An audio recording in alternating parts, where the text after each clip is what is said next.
Mylime, mes labai dažnai į ją atvažiuojame, lankome, bet norėčiau priminti pačią pradžią, nuo ko viskas prasidėjo ir kur mes atvažiuojame. Taigi, iš tikrųjų, Pakutuvėnų kaimas yra labai seniai pirmą kartą paminėtas. Tai 1600 metai. Tiesiog senesnių knygų aš neradau. Jeigu būtų senesnės, tikriausiai būtų ir Pakutuvėnai senesnėse paminėti. Tai ką tai duoda? Kad Plungės santuokų knygoje parašyta, kad tuokėsi pakutuvėniškiai. Vadinasi, jau 1600 metais Pakutnėse buvo katalikai tikinti žmonės, kurie netgi iki Plungės važiavo krikštyti vaikų, tuoktis ar laidoti savo mirusiųjų. Tai tikrai šita parapija, šitie žmonės ir šita žemė skaičiuoja labai daug amžių netgi. Ir Pakutnų kaimas, matome, kad priklausė ilgą laiką Plungės parapijai, vėliau buvo perskeltas ir priklausė Kuliams ir Kartenai. Bet pakutuvėniškiai buvo laisvi žmonės, kaip ir dabar. Ir važiuodavo melstis, kur jiems labiau patikdavo. Tai nukakdavo ir net į Kretingą, į Šateikius, net į Palangą į atlaidus važiuodavo. Tai žmonės nebuvo prisirišę prie kažkurios vienos parapijos, kaip ir dabar, nieko naujo. Ir matome, kad 1935 metais kilo mintis, kad Pakutuvėnams vis dėlto reikia savo asmeninės bažnyčios, kad žmonėm nereikėtų keliauti kažkur tai toli, kad tai yra bendruomenė, tai yra žmonės, kurie vieni kitus pažįsta ir jie nori kartu melstis. Tai matome, kad jau minčių buvo, kad žmonės siūlė savo žemę ir norėjo, kad jų žemėje būtų pastatyta bažnyčia. Bet kai visada atsiranda kliučių ir matome, kad tas pirmas variantas nelabai pasisekė, nes kai klebonas aplankė, kaimynai pradėjo sakyti, kam mums reikia to vargo. Geriau paukokim pinigus Plungiai ir nevarkim, nestatykim. Bet jeigu yra toks Dievo planas, jam jau nebepasipriešinsi, nes po kelių metų kilo mintis Aleksandravę statyti bažnyčią. Vis tiek žmonėm jos reikėjo. Bet neatsekiau tolesnių dokumentų, kas ten nepavyko, kad Aleksandravė irgi nebuvo bažnyčios. Ir tik 39 metais pas Plungės kleboną Povilą Pukį atvyko brolis ir sesuo, kurie buvo nevedę, jau buvo vyresnio amžiaus ir jie buvo tvirtai apsisprendę, kad tikrai nekeis savo nuomonės ir dovanoja savo žemę tėvų paveldėtą Pakutuvėnų bažnyčiai. Klebonas, kas žinote Plungės istoriją, Plungės bažnyčia buvo statoma daugiau kaip 30 metų. Klebonas po tokių statybų sakė, ne, palaukim, užtenka, skolų turim sočiai, palaukiam. Dabar jau klebonas truputį stabdė. Tai čia tiesiog vyskupijai pavyko atrasti kelis dokumentus, kuriuose kalbama apie Pakutuvėnų bažnyčios mintį statyti Pakutuvėnų bažnyčią. Juozas sunkiai sirgo vėžiu ir Plungėje pas savo seserį kitą apsistojęs numirė. Bet prieš mirtį parašė testamentą, kad savo žemės dalį jisai seserį įpareigoja paaukoti bažnyčiai. Dabar toks nukrypimas nuo temos, kad galbūt ir jūs, kada stebėjote bažnyčių fundatorius, tai grafai, kunigaikščiai, bajorai, kurie nori įsiamžinti, nori, kad jų vardas būtų minimas ir jie funduoja bažnyčias. Ir va šitame krašte tai radau tik 2 bažnyčias, kurias fundavo paprasti kaimo žmonės. Tai va Pakutnuose ir Stalgėnuose. Tai tikrai unikalus atvejis ta mūsų Pakutnų bažnyčia, nes netgi funduota va paprastų žmonių, o ne kažkokių kunigaikščių.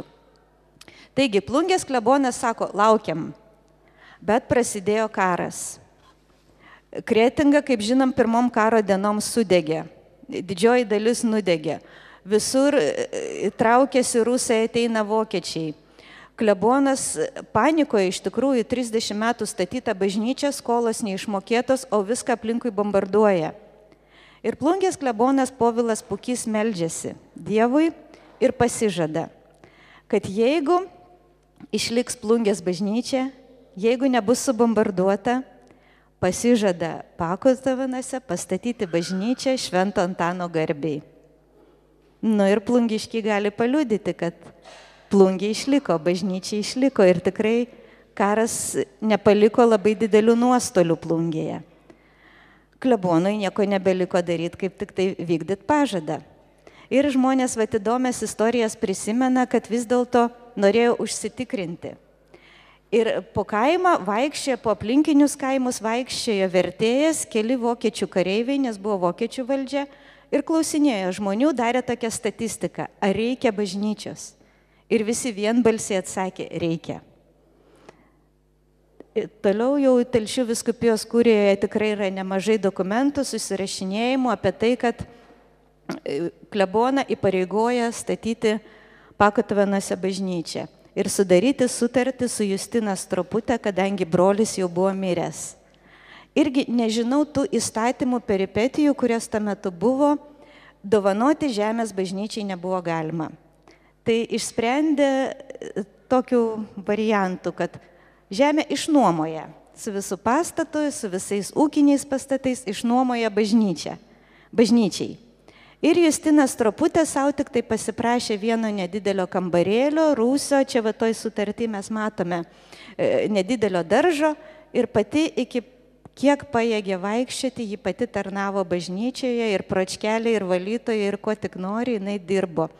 Ir ji palaidota šitose mūsų kapinėse, tai va, kai keliausit namo, aplankykit kapą ir tikrai padėkokit už tai, kad jos dėka mes turim šitą bažnyčią. Jos pirmasis žingsnis buvo padarytas.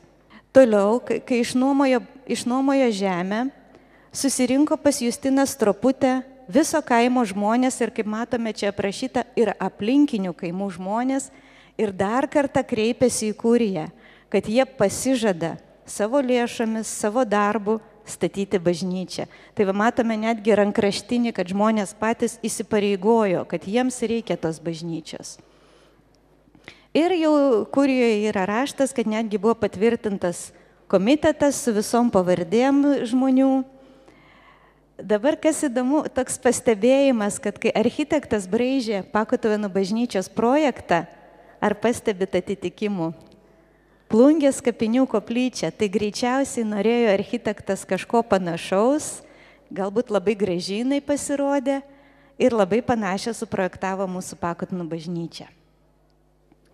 Bet žinome, kad statybos tęsiasi ne vieną dieną ir ne kelias dienas, o žmonių renkasi, žmonės jau nori melstis savo parapijoje. Pirmą rinkosi klebonijos kambarį ir ten melsdavosi, bet vietos pasidarė per mažai. Ir tada plungiškiai sugalvojo padaryti dar vieną dovaną. Kadangi pastatyta nauja bažnyčia, turėjo daug patalpų, tai padovanojo Pakotinams, vat matome čia už tos skulptūras, čia 37 metais dar stovėjo nuotraukoje, matome koplytėlę pas juos šventoriuje. Tai neįsivaizduoju, kokiu būdu visa ta koplytėlė buvo atvežta į Pakotinus ir pastatyta kapinėse. Ir jinai dabar yra ta mūsų kapinių koplyčia. Ir šita koplyčia ir po šiai dienai tarnauja. Tikriausiai daug kas buvote stovyklose, kas buvote Velykų liturgijoje, žinote, kad ten dažniausiai vyksta švenčiausio sakramento adoracija.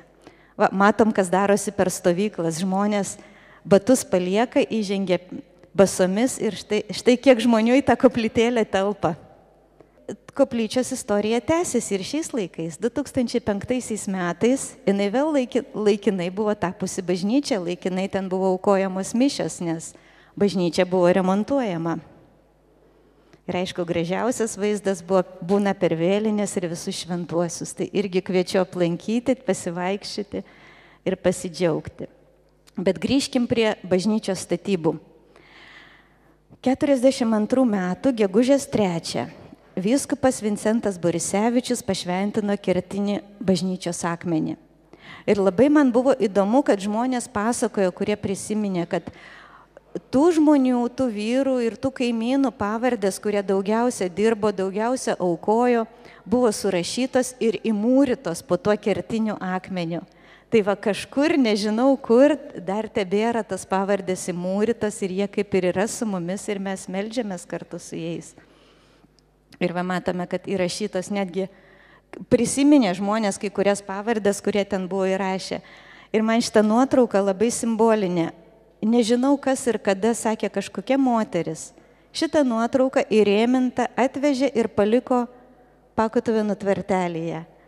Ir tai yra kažkas nerealaus. Mes matom statybas, matom pastolius, matom dar bokštą be stogo ir žmogelį kamputyje ten dengiantį stogą.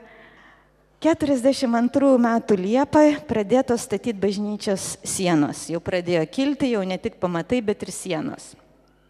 Ir 43 metų rugsėjai, matom, bažnyčią pastatė per 1,5 metų. Tai yra kažkoks, man tai yra fenomenas, stebuklas, patys kaimo žmonės. Karo metai, nieko nėra, visur trūkumas. Kai paklausi žmonių apie karą, jie pradeda pasakot, kad net namie varinės rankenas ar žalvarinės rankenas uždažydavo aliejinės dažais, kad vokiečių kareiviai nenusuktų ir neišsineštų, nes trūko visko, net metalo trūko. O dabar, jeigu nukrypt kiek nuo temos, Pakutuvėnų varpas, kuris dabar gaila, kad neskamba, jisai irgi yra nulietas pačių kaimo žmonių. Nešė šakutės, šaukštus, nešė tas pačias rankenas su visais dažais, kad Pakutuvėnų bažnyčia turėtų varpą. Dėl to jisai galbūt toks nebalsingas, nes kaip mokėjo, taip ir nuliejo. Bet patys, savo rankomis ir iš savo lėšų. Ir lygiai taip pat statė bažnyčią. Kas ką galėjo, kas darbo jėga, darbininkus maitindavo kiekvienas ūkininkas paeiliui. Darbininkai buvo, tie profesionalai buvo samdomi, o savo jėga, savo arkliais, savo vežimais padėdavo kiekvienas kaip tik galėjo. Tai per 1,5 metų pastatyti tokią bažnyčią, čia yra stebuklas tikrai. Netgi vokiečiai prisidėjo, davė geležinkelio sijas vietoj balkių. Ir čia pas mus vietoj balkių yra dabar paslėpta, bet yra geležinkelio bėgiai sudėti. Taigi, 43 metų, rugsėjo 26. Telšių vyskupas Vincentas Burisevičius, už kurį meldžiamės, kad būtų paskelbtas šventuoju, kankinys. Ir būtent jis šventina mūsų bažnyčią. Tai yra irgi labai simboliška ir labai, bent jau man labai stipru. Ir šitoje nuotrauka irgi, vienintelę nuotrauką apie žmonės radau, bet mes matome vyskupą, matome ten po jo ranka pasislėpęs galvą, kukliai nuleidęs. Tai tuometinis klebonas Juozas Olšauskas. Ir matome patarnaujantį Joną Grigalauską ir dar kunigas Vladas Šliavas. Tai jeigu pasiskaitysit ir internete yra įdėta istorija, kiekvienas kunigas tikrai turi unikalią gyvenimo istoriją. Ir verta apie juos pasiskaityti ir pasigilinti. Šita nuotrauka iš tikrųjų mane išmušė iš vėžių ir iš kojų, kai aš ją pamačiau. Ir aš tą nuotrauką gavau tada, kai knyga jau buvo sumaketuota ir beveik atiduota spaudai. Bet tai man buvo sensacija. Aš pamačiau, kaip atrodė realiai Pakutuvėnai. Ne kaip yra dabar tušti laukai ir vieniša bažnyčia, bet kad tai buvo gyvas kaimas, didžiulis kaimas, pilna sodybų, pilna ūkinių pastatų, pilna. Greičiausiai tai buvo Švento Antano atlaidai, nes matom ir išpuoštus vartus, ir prekybininkus, ir vežimus, ir vienu žodžiu, tai čia man yra gyvo kaimo vaizdas ir tai man yra tikrai ikoninė Pakutuvėnų nuotrauka. Kokie buvo tuomet Pakutuvėnai. Ir dabar truputį norėčiau prabėgti jum per prisiminimus, galbūt ar per istoriją, kaip tie Pakutuvėnai atrodė. Štai matome nuo bažnyčios balkono nufotografuotas altorius. Čia jau vyksta laidotuvės, buvo iš senosios Plungės bažnyčios, buvo paskolinti 3 altoriai ir jie vėliau buvo sugrąžinti atgal į Plungę. Dabar stovi Plungės kapinių koplyčioje, kas norite pamatyti realiai, gyvai, galit nuvažiuoti ir aplankyti ir pamatyti. Tai buvo Švenčiausios mergelės Marijos altorius ir Švento Juozapo šoniniai, o centrinėme buvo mūsų Švento Antano paveikslas. Čia labai fainos nuotraukos, kad matosi, kaip atrodė sakykla šone, dabar, kur stovi šlovintojai dažniausiai, tai ten stovėjo sakykla. Ir iš tos sakyklos kunigas sakydavo pamokslą. Kadangi mikrofonų nebuvo, turėjo gerai girdėtis, tai turėjo aukščiau pasilipėti. matome Švento Juozapo altorių. Kodėl aš įdėjau šitą nuotrauką, nes kai pašventina bažnyčią, jai buvo paskirti ne vieneri Švento Antano, bet 2 atlaidai. Tai buvo Švento Antano ir Švento Juozapo. Ir čia greičiausiai kaip tik moteris puošė pavasarį Juozapo atlaidams tą altorių. O čia yra 1993 metų Pakutuvėnai, kai aš pirmą kartą gyvenime atėjau į šią bažnyčią. Tai čia jau fotografavau aš. Tai man tai buvo tikrai, gal jau daugam liudijau, kad mes ėjom piligriminį žygį, ėjom pėsčiomis iš Kretingos į Pakutuvėnus. Ir aišku, atėjom labai pavargę, be kojų. Ir atėjom kažkur nuo Karklėnų pusės ir kai pakilom į kalniuką, aš nukritau ant žolės, pro smilgas matau bažnyčią, tiksliau jos bokštą, ir viduj širdį toks jausmas, namo atėjau. Nors aš pati esu iš Vilniaus, bet tas jausmas po šiai dienai neapleidžia manęs, kad tai yra mano namai. Ir 93 metais mes dar matom tą patį seną vaizdą, tarp kitko po jūsų kojomis, po tomis medinėmis lentomis, tebėra dar tas pats betoninis, tos pačios betoninės grindys dažytos. 95 metais jau šiek tiek įgauna nuotraukos spalvų, tai čia toksai paspalvintas jau vaizdelis. Kaipgi nepaminėti to paveikslo, kuris yra išlikęs iš senosios Plungės bažnyčios. Jisai pas mus tebėra ir kai buvo nuleistas žemyn, aš jį tyrinėjau ir ten yra dailininko parašas. Iš tikrųjų, jisai tapytas 1899 metais ir labai garsaus Vilniuje tapytojo Stanislovo Jarockio. Tai tikrai turim unikalų bent jau dailės požiūrių paveikslą. Ir nuo 67 metų nuolatinio klebono nebeliko, vis dėlto ta sovietinimo banga tęsiasi. Ir kai skaičiau Justinos Stroputės testamentą, labai įdomiai jinai ten įvardinta. Paskutinio Pakutuvėnų kaimo gyventojo testamentas. Jinai paskutinė išliko čia. Visi, kas pasitraukė karo metu, kas bėgo nuo trėmimų, kas pasitraukė, nes privertė melioraciją trauktis. Ir ji vienintelė išbuvo tiek, kiek tai buvo įmanoma, kiek leido valdžia. Tai ji paskutinė pasitraukė iš Pakutuvėnų ir tada visos sodybos buvo numelioruotos. Bet bažnyčia nemirė, parapija vis tiek rinkosi, bent per atlaidus suvažiuodavo iš visų aplinkinių kaimų, iš Plungės, iš visur kitur. Ir čia man tokie pastebėjimai, galbūt nedideli, kad kunigas Povilas Pukys, kuris statė šią bažnyčią, jisai ją kaip ir paskyrė ir pavadino, kad tai yra paminklas tremtiniams. Nes būtent tie žmonės, turtingi ūkininkai, kurie ją statė, tie ir buvo ištremti daugiausia, kurie nespėjo pasitraukti. Toliau rašau paskutinis klebonas Jonas Lukošius. Tai nerealiai paskutinis, bet sovietmečio paskutinis klebonas. Po jo nuolatinio klebono bažnyčia neturėjo, tik iš Plungės atvažiuodavo. Ir kaip simboliškai jisai per vieną pamokslą pasakė, kad ateis laikas ir į Pakutuvėnų bažnyčią bus nutiestas kelias ir į ją trauks žmonės iš visų pasaulio pakraščių. Beje, šito kelio nebuvo, jisai buvo užartas. Ir man tai yra šito kunigo tai yra tikrai labai stipri pranašystė, nes ir kelią nutiesė, ir mes visi čia esam.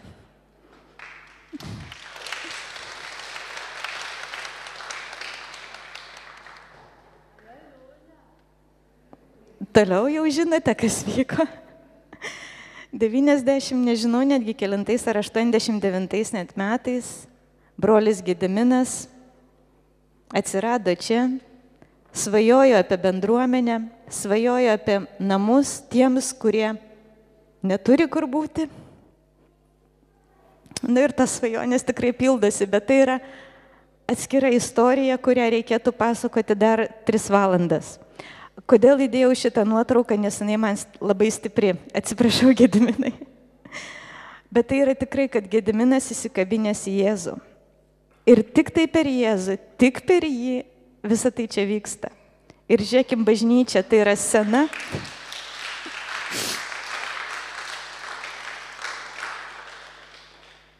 Ir mes matom nuotraukai bažnyčią ir seną, ir atnaujintą. Tai visa yra viena. Ir tai, kas buvo sena, ir tie, kurie statė, ir tie, kurie ištremti, ir tie, kurie mirė. Ir mes visi esame viena. Ir esame čia. Ir išpažįstame gyvų ir mirusių bendravimą. Mes jį tikime. Ir dabar tokie truputį prabėgimai, kai buvo tušti laukai, atsirado kelias, atsirado konteineriai, ariami laukai, tvartelis, tvenkinys, stovyklos, daržai, šiltnamiai. Daugėja. Ir tai reikia, va dabar čia reikėtų pasakoti atskirą istoriją, tos 30 metų, kurias mes čia nugyvenom ir kurie patyrėm tikrai nepaprastai didelių dalykų. Kažkada su Gediminu kalbėjau, buvau prastai nusiteikusi, sakau, tiek metų praleidau Pakutuvėnuose, galėjau savo gyventi ramiai. Ir jisai man sako, bet tu matei Dievo darbus. Tikrai reikia tik tai sustoti ir suvokti, ką aš mačiau ir kiek Dievas nuveikė šičia. Tai tik dėkoti ir dėkoti Dievui už jo sandorą su šita žeme, už jo sandorą su mumis ir žinoma už tuos, kurie mums nutėsė kelią į čia. Amen.